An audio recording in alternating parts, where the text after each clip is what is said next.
믿음이 없이는 하나님을 기쁘시게 할 수 없습니다. 내가 천천의 수양으로 하나님 앞에 제사를 지내고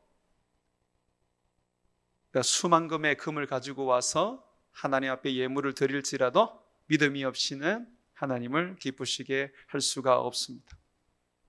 그래서 하나님께 나아가는 자는 반드시 하나님이 계신 것과 또한 하나님이 자기를 찾는 자에게 상 주시는 분임을 믿어야 합니다. 또한 하나님께 나아갈 때에 우리들의 믿음은 온전한 믿음이어야 합니다. 목사님, 온전한 믿음도 있고 부족한 믿음도 있습니까? 결핍된 믿음도 있습니까? 예. 하나님은요, 온전한 예배를 원하시고 하나님은 온전한 섬김을 원하시고 우리가 믿음으로 살 때도 온전한 믿음으로 살기를 원하십니다. 오늘 본문 말씀에 보니까 우리가 이제 담대하게 하나님 앞에 나갈 수 있는 그런 자격을 얻었다 그래요. 왜냐하면 우리의 큰 대제사장이 아버지 우편에 계신다 그랬어요. 그래서 예수님이시죠. 그분을 우리가 힘입으면 하나님 앞에 우리가 담대하게 나갈 수 있습니다. 그것이 지금 예수 믿는 우리에게 주신 특권이죠. 그런데 그때에 우리는 온전한 믿음으로 나가야 합니다. 예수를 부여잡고 나가는 우리의 믿음, 온전한 믿음이어야 한다는 것이죠. 22절에 보니까 우리가 마음의 뿌림을 받아 악한 양심으로부터 벗어나고 몸은 맑은 물로 씻음을 받았으니 참 마음과 온전한 믿음으로 하나님께 나아가자. 온전한 믿음으로 하나님께 나아가자. 그렇다면 이 온전한 믿음은 무엇일까요? 온전한 믿음은 무엇일까요? 자, 오늘 우리가 믿음에 대해서 좀 깊이 있는 부분을 좀 다루겠습니다. 온전한 믿음은 행함이 있는 믿음입니다. 믿음과 행함은 따로 떨어져 있을 수 없습니다. 행함이 없는 믿음은 하나님께 나갈 수가 없어요. 결핍된 믿음입니다. 행함이 없는 믿음은 그 자체가 죽은 믿음입니다. 생명력이 없어요, 그 믿음이. 그래서 믿음과 행함은 하나의 동전으로 비유를 할 수 있습니다. 동전은 앞면이 있고 뒷면이 있잖아요. 그것처럼 믿음이 동전의 앞면이라면 그 뒷면에 붙어 있는 것은 행함입니다. 믿음과 행함이 같이 가야 됩니다. 이것을 온전한 믿음이라고 그렇게 말하는 것입니다. 행함이라는 것은 구약의 율법을 지키는 게 아닙니다. 구약의 율법의 정신, 사랑을 행하는 것이요, 하나님의 말씀에 순종하는 것이고 하나님의 일에 헌신하는 것입니다. 그러므로 믿음은 행함과 함께 일하고 행함은 행함으로 믿음이 온전하여지는 것입니다. 자, 우리 야고보서 2장 한번 펴봅시다. 자, 야고보서 2장, 자, 히브리서 뒷면에 있습니다. 야고보서 2장 한번 펴보십시오. 야고보서 2장 373면입니다.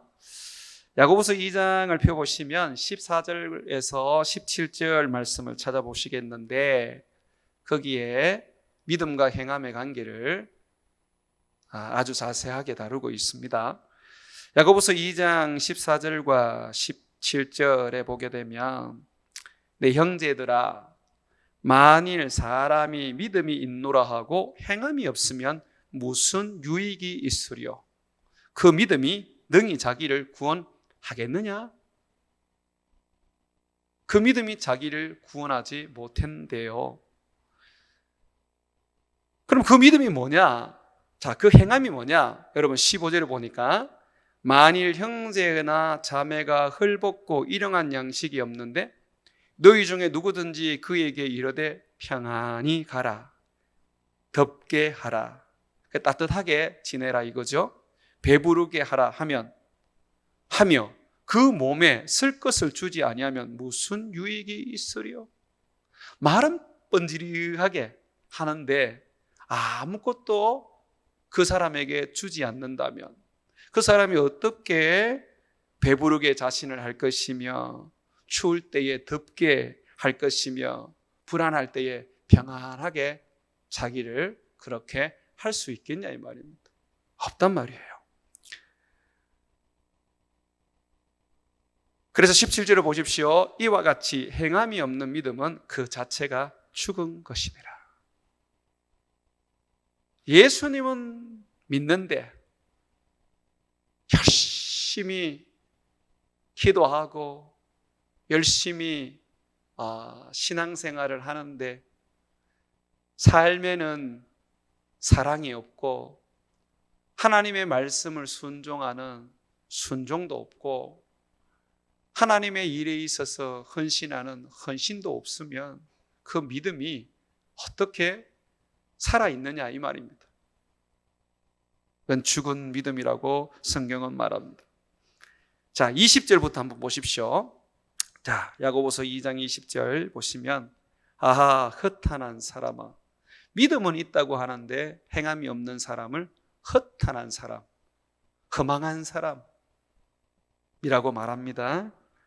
행함이 없는 믿음이 헛것인 줄을 알고자 하느냐.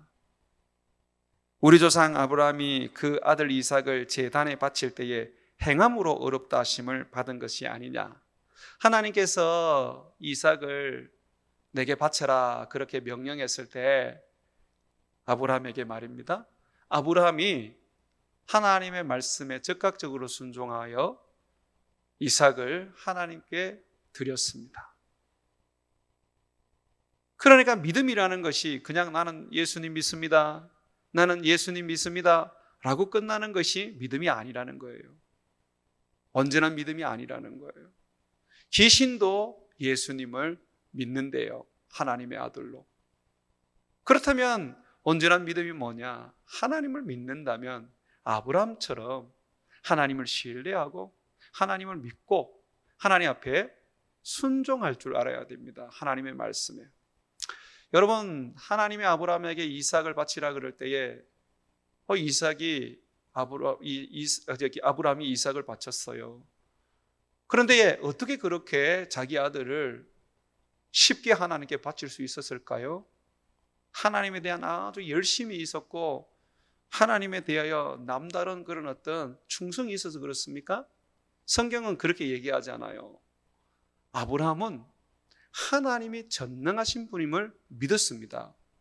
그렇기 때문에 아들을 바쳐도 하나님이 다시 아들을 살려줄 줄 알고 하나님 앞에 아브라함을 드릴 수가 있었던 것이죠.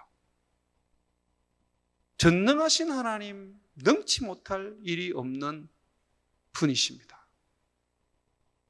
그분에게는 불가능이 없단 말이죠. 그분이 정말 말씀하신 거라면, 진짜 말씀하신 거라면 우리가 그대로 순종했을 때 하나님은 모든 것을 하나님께서 복되게 하시고 죽은 것도 살게 하시고 없는 것도 있게 합니다. 그런데 여기에 하나의 주의할 점이 있습니다. 하나님의 말씀이 아니고 사단의 음성을 듣고 순종하는 사람들이 있습니다. 아브라함처럼 하나님이 여러분들에게 아들을 바치라고 할까요? 절대로 안 합니다. 아브라함에게는 하나님께서 그의 아들 이삭을 바치라 하신 것을 통해서 예수 그리스도의 부활을 가르치려고 하신 것입니다. 그러나 우리는 예수 그리스도께서 죽으면서 살아난 걸 다 알잖아요. 그렇기 때문에 하나님 우리에게 아들을 바치라 하지 않아요. 예전에 한 20년 지났습니다. 제가 신문을 보니까 기도하는 사람, 두 사람 그리스도인이 기도를 하다가 어느 날 하나님의 음성을 들었다고 하면서 그 하나님의 음성이 뭐냐면 아들을 아브라함처럼 바치라 하는 음성이었거든요. 그 들었다 하면서 그 아들을 기도하면서 죽였어요. 그리고 다시 살려줄 줄 알고 있었던 거죠. 그런데 아들이 살아나지는 않았어요. 결국은 그 아들을 죽인 분은 미쳐버렸거든요. 여러분, 그런 것들이 귀신의 음성이에요. 귀신의 음성. 영을 분별해야 되는데 분별하지 못하니까 이게 하나님의 음성인지 귀신의 음성인지 알지 못하고 그냥 막 자기 어떤 생각대로 해버리고 그걸 믿음이라고 생각하거든요. 그게 아닙니다. 그래서 우리는 하나님의 말씀이 뭘 우리에게 가르치고 있고 또 우리에게 무엇을 요구하고 있는지를 제대로 배우고 분별할 줄 알아야 돼요. 성경을 연구하고 성경을 공부한 분들이 목사가 되어야 됩니다. 성경을 가르칠 수 있는 분은 성경에 능해야 합니다. 정규적인 신학을 해서 성경을 제대로 알고 있는 분이어야 합니다. 그렇지 않는 분들이 내가 불받았다, 내가 무슨 능력 받았다, 내가 무슨 병 고치는 은사를 받았다, 내가 예언의 은사를 받았다, 그래서 목사가 되어버리면요, 결국은 그 사람으로 인해서 많은 사람들이 죽게 돼요. 제가 성경을 공부를 해보니까 성경은 몇 년 공부해가 될 일이 아니에요. 정말 오래 공부해야 됩니다. 읽고 또 읽고 배우고 또 배우고 연구하고 또 연구하면서 정말 하나님이 말씀하시는 게 뭔지를 알아야 돼요. 그런 가운데서 가르쳐야 합니다. 그래서 여러분들이 어디 은사가 있다고 하면 막 쪼르륵 달려가시는 일들은 굉장히 삼가하셔야 합니다.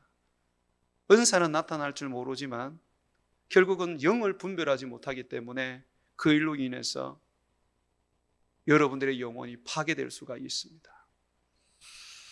그것은 제가 나중에 또 이야기를 하겠습니다만은 믿음이라는 것은 결국은 순종이 따라와야 해요. 믿는다 하면서도 순종하지 않으면 안 되죠.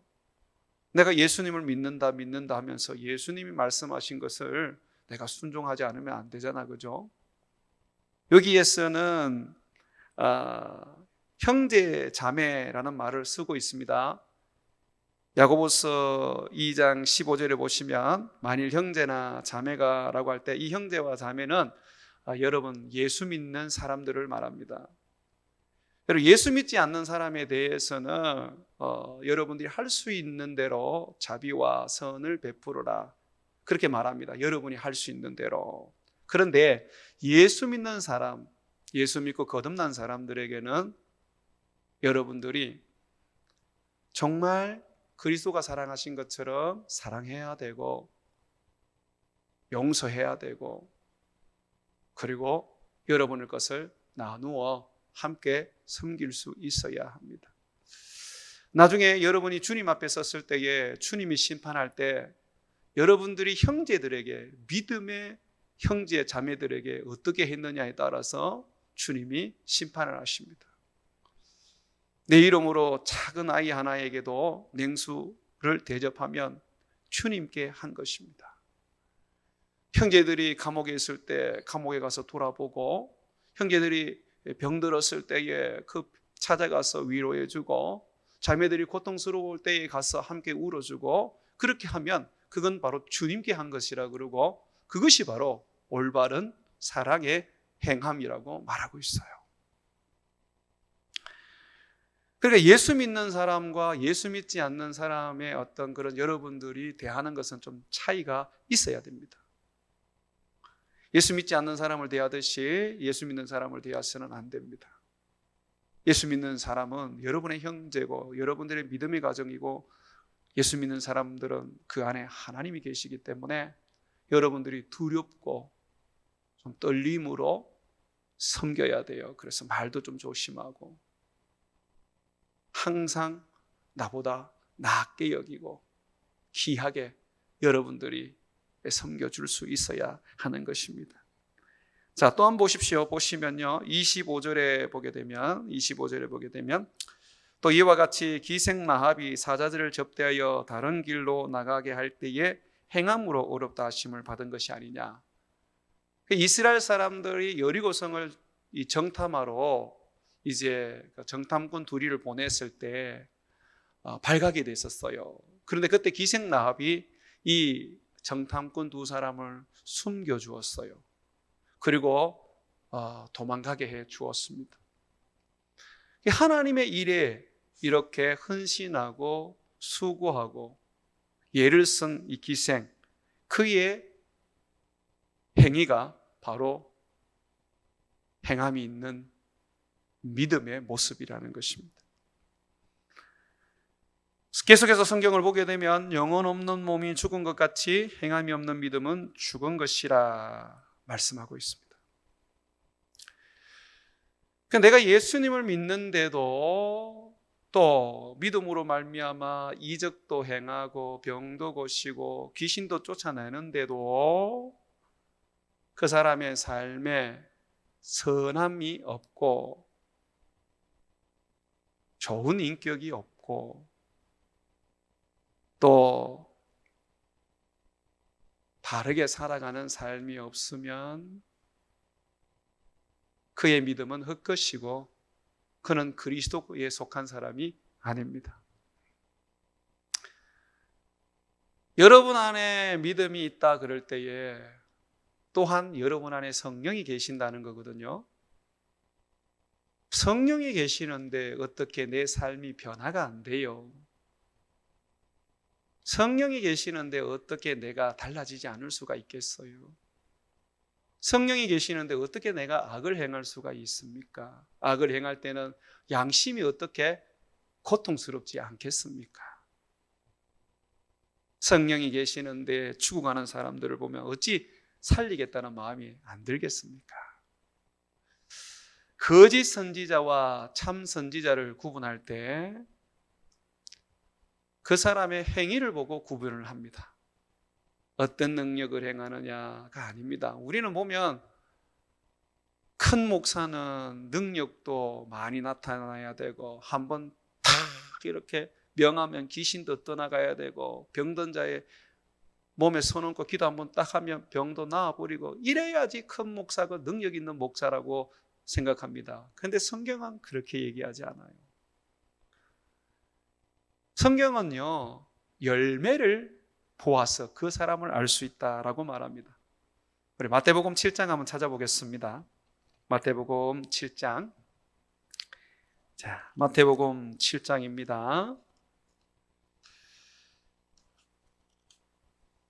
마태복음 7장 15절 펴보십시오. 마태복음 7장 15절. 마태복음 7장 15절에 보게 되면 거짓 선지자들을 삼가라. 양의 옷을 입고 너희에게 나오나 속에는 노락질하는 일이라. 양의 옷을 입고 나오지만은 그 속은 노락질하는 늑대라고 말합니다. 그들의 열매로 그들을 알지니 가시나무에서 포도 열매를 맺을 수 있겠냐? 엉겅퀴 가시에서 무화과나무를 딸 수 있겠느냐? 이와 같이 좋은 나무마다 아름다운 열매를 맺고 못된 나무가 나쁜 열매를 맺나니 좋은 나무가 나쁜 열매를 맺을 수 없고 못된 나무가 아름다운 열매를 맺을 수 없느니라.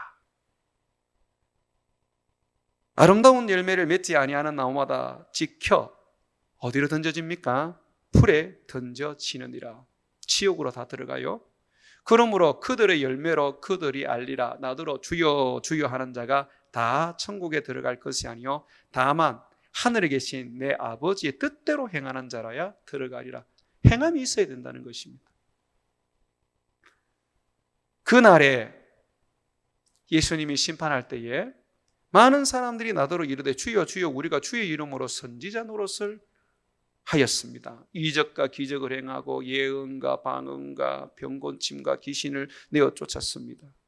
주의 이름으로 귀신을 쫓아내며 주의 이름으로 많은 권능을 행하지 아니하였나이까 하리니 그때에 내가 그들에게 밝히 말하되 내가 너희를 도무지 알지 못하니 불법을 행하는 자들아 내게서 떠나가라 하리라. 정말 온전한 믿음이라는 것은 결국 변화된 성품, 그리스도의 성품이 있어야 합니다.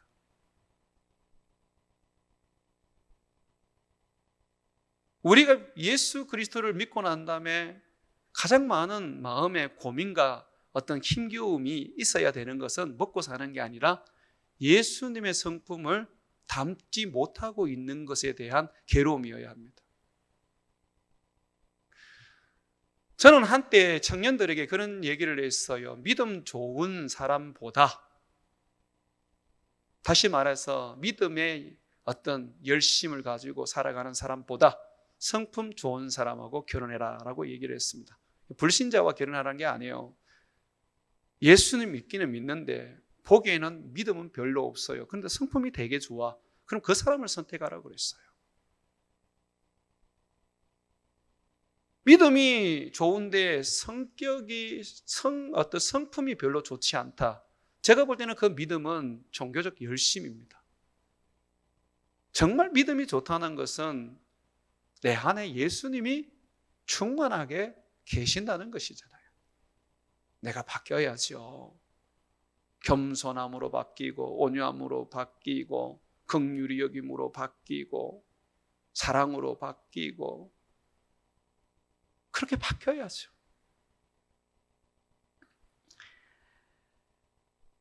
이 행함이 없는 믿음을 가진 사람은요, 모래 위에 집을 지은 어리석은 사람과 같습니다. 여러분, 모래 위에 지은 집과 그리고 단단한 반석 위에 지은 집을 여러분 보시면 그 모양은 아마 전혀 다른 게 안 보일 겁니다. 그런데 비가 오고 막 홍수가 나면 어떻게 돼요? 반석 위에 지은 집은 끄떡없습니다. 그러나 모래 위에 지은 집은요, 습시간에 무너지게 되어 있는 것이죠. 행함이 없는 믿음은 겉보기에는 아주 좋은 집인 것 같은데 모래 위에 지은 집이기 때문에 언젠가는 무너져 버립니다. 성경의 말씀을 한번 보십시오. 24절, 마태복음 7장 24절, 누구든지 나의 이 말을 듣고 행하는 자는 그 집을 반석 위에 지은 지혜로운 사람 같으리니 비가 내리고 창수가 나고 바람이 불어 그 집에 부딪히되 무너지지 아니하나니 이는 주추를 반석 위에 놓은 까닭이야. 나의 이 말을 듣고 행하지 아니하는 자는, 그죠? 행하는 자는 반석 위에 집을 지었는데 행하지 않는 자는 모래 위에 집을 지은 거예요. 행하지 않는 자는 그 집을 모래 위에 지은 어리석은 사람 같으리니 비가 내리고 창수가 나고 바람이 불어 그 집에 부딪히며 무너져 그 무너짐이 심하니라. 누구든지 주의 이름을 부르면 구원을 얻습니다. 그런데 그 사람의 믿음이, 주의 이름을 부르는 그 믿음이 행위로 열매를 맺어 증명하셔야 합니다. 그러므로 행함이 없는 믿음은 죽은 믿음이고 행함이 없는 믿음은 아무런 유익하지가 않습니다. 그래서 여러분들 행위에는 뭐가 있다 그럽니까? 상급이 있다 그랬죠. 예, 그게 구약의 말씀이잖아요. 행위에는 상급이 있다. 그리고 우리가 믿음으로 하나님 앞에 나갈 때에 그 믿음으로 하나님 앞에 온전히 설 때 거기에는 반드시 행함이 있어야 합니다. 자, 온전한 믿음은 또한 의심하지 않는 믿음입니다. 이게 참 어려운 부분인데요. 믿음을 무너뜨리는 가장 무서운 것이 의심입니다. 행함이 있는 믿음을 가지고 있다 할지라도 의심을 가지고 있으면 그 믿음은 또한 파괴되게 맙니다. 의심은 믿음을 무너뜨리는 아주 무서운 힘이라고 할 수가 있겠습니다. 그렇기 때문에 우리가 온전한 믿음을 하나님 앞에 가지기 위해서는 행함이 있는 믿음과 함께 의심 없는 믿음을 가지셔야 합니다. 여러분 안에 의심이 있다면 그걸 내어쫓기 위해서 발부둥 치셔야 합니다. 야고보서 1장 5절에서 8절 한번 보시죠. 야고보서 1장 5절에서 8절 말씀입니다.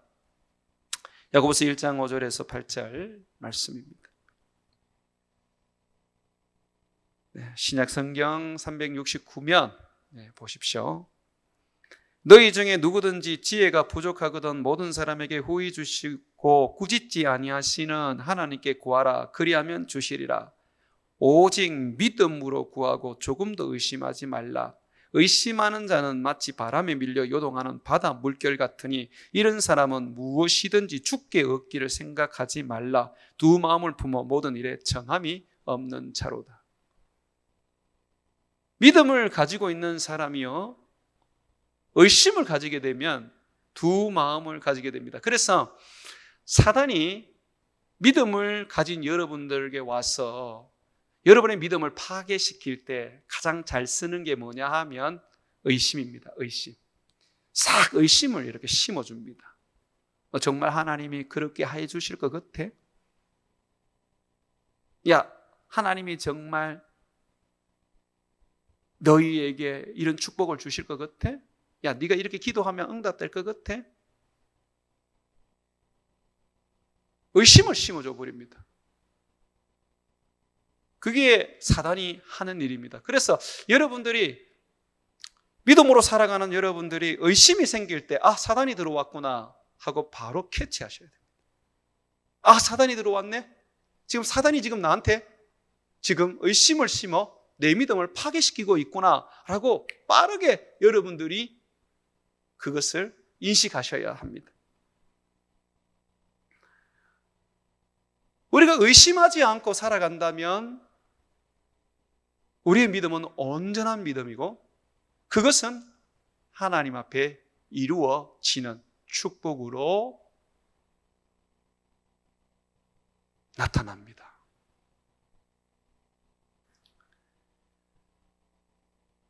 여러분, 우상의 음식 먹을 수 있습니까?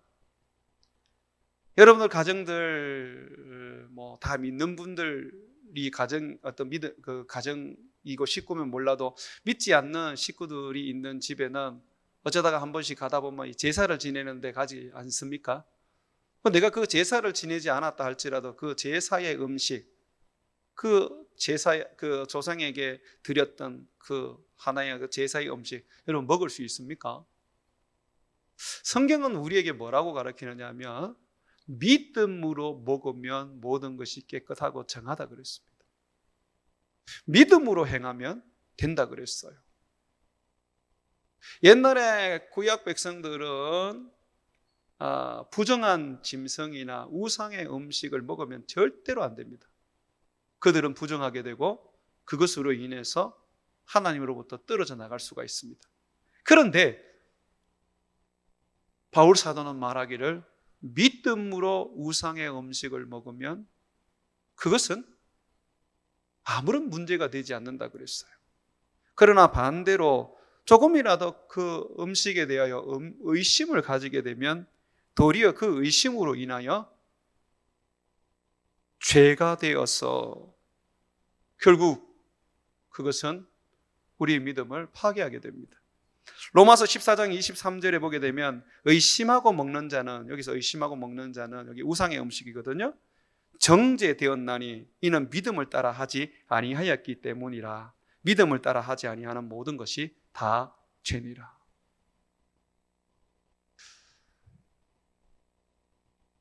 어떤 분들을 가면 제사 음식 같은 데 보면 이렇게 십자가를 이렇게 꺼요. 십자가 끄지 마십시오.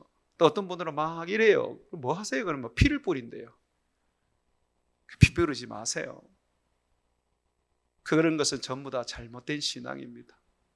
한번 따라합시다. 믿음으로 행하면 모든 것이 거룩하고 정하다.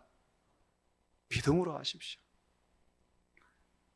우리가 예수 그리스도를 믿기 전에 온갖 죄를 지었고 심지어 내가 부정하고 음란한 사람이다 할지라도 예수 그리스도를 믿음으로 말미암아 그 순간부터 거룩하고 깨끗하여 지는 것입니다. 믿음이 나를 깨끗하게 해주는 것입니다. 구약율법에 의하면 여러분 몸에서 피가 흐르잖아요. 그러면 그 몸에서 피가 흐르는 것은 아주 부정한 것이고 그것은 아주 죄된 모습입니다. 그래서 이스라엘 백성들을 하고 거룩한 사람들하고 섞일 수가 없어요. 12년 동안 몸에서 이 피가 흐르는 혈류병을 앓았던 여인이 있었는데 이 여인이요, 내가 예수님 옷자락만 만져도 낫겠다 하는 믿음을 가지고 몰래 예수님의 옷자락을 만졌어요. 그 예수님이 고쳐주신 것도 아니고 예수님께 나아가서 내가 이런 병이 있습니다 하고 예수님께 이렇게 말씀드린 것도 아닌데 그냥 예수님 지나가는 그 길에 몰래 가서 이렇게 옷자락을 살짝 만진 거예요. 그런데 그 순간에 깨끗하게 나아버렸어요. 12년 동안 혈류병으로 고생하던 그 여인이 말입니다.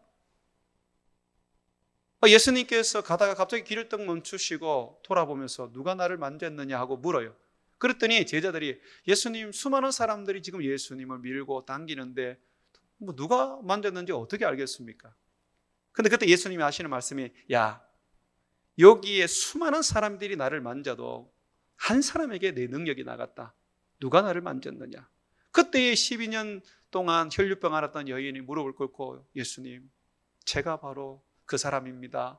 제가 12년 동안 혈류병이 들었는데 의사도 고치지 못했고 가진 재산도 다 치료비로 다 써버렸습니다. 그런데 내가 예수님의 옷자락만 만져도 낫겠다는 믿음을 가지고 만졌더니 제가 나아버렸습니다. 그 예수님이 그러시거든요. 네 믿음이 크다고. 그 예수님 앞에 이 혈류병 든 여인이 옷자락만 만져도 나는 낫겠다라는 믿음을 가졌을 때 정말 예수님 안에 있는 능력이 자기에게 싹 들어가 버린 거죠. 그 믿음은 능력입니다. 그 믿는 순간에 있잖아요, 거룩하여지는 거예요. 믿는 순간에 깨끗하여지는 거예요. 그러나 그 거룩함과 깨끗함과 그 믿음의 역사를 방해하는 것이 의심입니다. 세 번째로 온전한 믿음은 인내하는 믿음입니다. 믿음으로 구한 것들 중에는 금방 이루어지는 것이 있는 반면에 오랜 시간이 지나서야 이루어지는 것이 있습니다. 아브라함은 75세 때에 하나님이 아들을 주겠다라고 약속을 하셨는데 실질적으로 그 아들을 그가 받은 것은 100세였습니다. 100세에 그의 몸이 완전히 늙을 대로 늙었고 더 이상 자식을 낳을 수 없는 상태였습니다.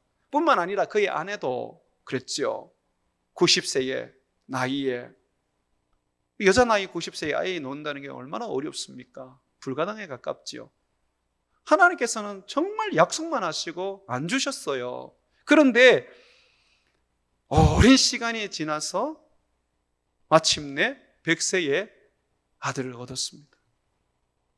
믿음은요, 하나님께서 인내를 통하여 온전한 믿음으로 만들어 가십니다. 우리가 믿음에 있어서 조급함이 가장 큰 문제입니다. 당장에 뭔가를 얻으려고 그러고 기도했는데 왜 이렇게 빨리 응답이 안 되냐, 이렇게 우리가 막 이렇게 합니다. 근데 그게 문제인 거예요. 온전한 믿음이 아니에요. 야고보서 1장 4절 한번 보십시오. 1장 4절. 주님께서 인내를 요구하시는 이유가 여기에 있습니다. 야고보서 1장 4절 우리 같이 한번 읽겠습니다. 시작. 인내를 온전히 이루라. 이는 너희로 온전하고 구비하여 조금도 부족함이 없게 하려 함이라. 주님께서 내가 너와 함께 할 것이다, 내가 반드시 너희에게 이 일을 이루어 줄 것이다 라고 응답하셨는데 이게 안 돼요. 몇 년이 지났는데도. 그런데 주님이 지금 그것을 이렇게 말합니다. 인내를 이루어라. 그 인내가 우리로 하여금 온전하고, 그죠? 구비하여 갖추게 하고 조금도 부족함이 없게 하는 것입니다. 기다릴 줄 알아야 돼요. 그래야 예수님의 형상이 생깁니다. 버틸 줄 알아야 돼요. 그래야지 내 안에 있는 옛사람이 죽습니다. 굶주림 속에서도 굶으면서도 주님 앞에서 참을 줄 알아야 돼요. 그래야지 하나님의 능력을 볼 수가 있습니다. 믿음은 인내를 요구합니다. 인내가 있어야지 온전한 믿음이 되게 되는 것이죠. 목사님, 얼마나 인내해야 합니까? 얼마나 기다려야 합니까? 예수님께서는 내가 다시 올 때까지 기다리라고 하셨습니다. 내가 속히 올 것이다. 내가 다시 올 때까지 기다리라. 예수님께서 다시 올 때에 믿음을 보겠느냐라는 말씀을 하셨거든요. 예수님은 우리의 믿음을 요구하십니다. 이 코로나 사태 속에서도 주님 바라보면서, 주님의 그 인도하심 바라보면서, 주님의 그 먹이시고 돌보심을 바라보면서 인내하면서 살아가기를 원하는 거예요. 손에서 이적이 일어나고 기적이 일어나고 금방 무슨 큰 어떤 천지 기백이 일어나는 것을 우리는 원하지만 주님은 참는 것을 원하고 버티는 것을 원하고 기다리는 것을 원합니다. 능력보다, 예언보다, 귀신을 쫓아내는 권능보다 더 우리에게 필요한 것은 인내입니다. 그것이 하나님의 능력을 보여주게 되겠죠. 누가복음 18장 8절에 보게 되면 내가 너희에게 이르노니 속히 그 원한을 풀어주리라. 예수님 그랬지요. 그런데 뭐라 그럽니까? 그러나 인자가 올 때에 세상에서 믿음을 보겠느냐. 반드시 주님께서 우리의 원한을 풀어주시고 반드시 우리를 구원해 주시고 반드시 우리를 축복해 주신다고 하는데 못 기다리는 거예요. 못 기다리는 거예요. 온전한 믿음은 기다리는 겁니다.